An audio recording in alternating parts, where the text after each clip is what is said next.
ابن مسعود رضی اللہ تعالیٰ فرماتے ہیں انی اکرہ ان ارى الرجل فارغا لا فی عمل دنیا ولا آخرہ، مجھے بہت سخت نفرت ہے، کراہت سخت جو ہے، مجھ بہت کراہت ہے ایسے انسان سے، مجھے سخت ناپسند ہے وہ آدمی یا وہ چیز، یہ چیز کہ میں کسی آدمی کو اس حال میں دیکھوں کہ وہ فارغ ہو اور پھر نہ اپنی دنیا کے لیے کچھ کر رہا ہے اور نہ اپنی آخرت کے لیے، بس یوں ہی وقت گزار رہا ہے، یوں ہی وقت آدمی گزار رہا ہے، نہ اپنی دنیا کے لیے کچھ کر رہا ہے کہ چاہے تجارت ہو، گھر والوں کی ذمہ داری ہو، یا آخرت کے لیے کچھ کر رہا ہو کہ عبادات ہو، دعوت ہو، علم ہو، یا کچھ اصلاح وغیرہ کسی کی ہو۔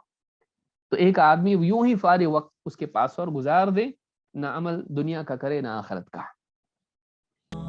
اور مزید ویڈیوز کو دیکھنے کے لیے آپ ہمارے YouTube چینل کو سبسکرائب کریں۔ فجزاکم اللہ خیرا۔